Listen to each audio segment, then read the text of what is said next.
Employed is an independent development agency based in North East Wales. We have a portfolio of programmes and projects on our books, each of which is designed to benefit the community and our local economy. So this key fund is a unique blend of 8 organisations and their projects, having been selected and funded to work with Denbighshire residents who are currently out of work.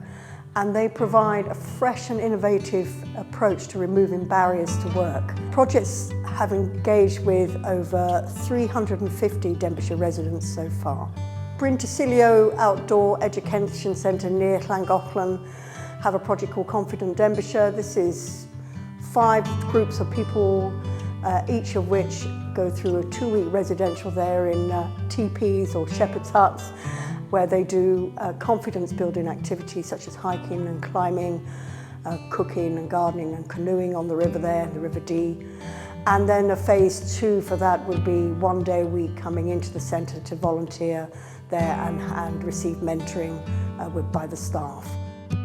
Bydd y Gronfa is an outdoor education centre based a couple of miles out of Llangollen. We've been here for about 60 years and we run quality outdoor education for young people and adults. One of the main challenges we face at Bydd y Gronfa at the moment is that not many people in our local area know we exist. Lots of our work is with people who travel here to come to the centre, and we've always wanted to do more for local people. So the grant that we received from Cadwyn Clwyd and Denbighshire County Council has given us the chance to use the expertise and the place that we have here at Bydd y Gronfa with the local people. And the point of the fund is to help them develop a better sense of self and their confidence to then access training and the workplace. The participants that we've seen so far are like beaming with excitement on the time that they've had here. They're feeling really good about themselves. Some of them are interested in working almost for the first time in their life. And we do have some data that suggests that their increase in confidence is also statistically significant. So we've got a couple of organisations that are offering counselling for people that to overcome mental health barriers to employment, or where they're a survivor of early years sexual abuse, using different kind of therapy sessions and doing some craft work with them. So that would be RCS Wales and Stepping Stones North Wales. So I'm Shirley, I'm the Volunteer and Events Officer at Stepping Stones, and Stepping Stones provides therapeutic counselling and family support to adult survivors of childhood sexual abuse. The People and Skills Fund grant has helped significantly.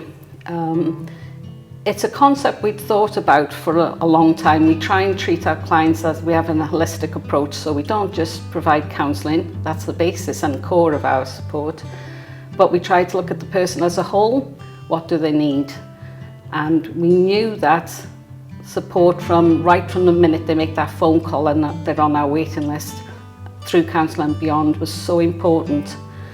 And the Cadwyn Clwyd Fund and the People and Skills Fund has helped us provide activities such as art therapy, digital skills, counselling, extra counselling for those that are on the waiting list. We've been able to see them quicker. And it's just enabled us to put in activities and support that will be the building blocks of the future really for these people and the people we support.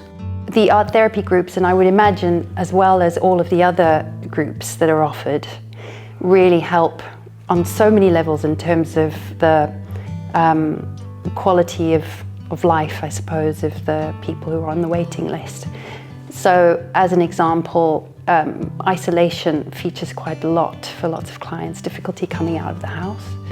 And offering these sorts of groups gives them something to come to as an initial step out of home, particularly with the waiting lists being so long. Then offering these sorts of groups means that there is something in the interim for them to come out into, to engage. While they've been staying with us at Bydd y Gronfa, we've been able to take them out canoeing, do some climbing or gorge walking, and in that case the outdoor activities is a metaphor for them growing and challenging themselves. But if we think of the centre as a whole, they've also had the chance to do some maintenance work. Someone smashed a hole in my office. They had a chance to do some gardening and cut some hedges, work with that side of the team. and other people have been able to work in the kitchen. So the residential centre as a whole has so much opportunity for people to try different jobs and see what works for them. Well, through the People and Skills Fund, we know that many of our survivors have had a poor education, either due to the trauma of their abuse or to the effects of their abuse. So, for example, the digital skills, a few that are attending said, I would never even apply for a job. I wouldn't know how to, I wouldn't know how to attach anything. I wouldn't know how to fill in an online application. So it gives them hope, really, hope for the future. So we have built partnerships through this funding as well with other people who've received funding from the People and Skills Fund. For example, Bryn Cecilio are offering us free Families Day. We're doing archery and woodcrafts, which will be brilliant. People bring along their children, their dogs, with little learning. So we've had macrame, stone and glass etching, and with Compass, who are doing our 4-week digital skills. So we've worked together, and these are going to be long-term partnerships, which will go forward to the future.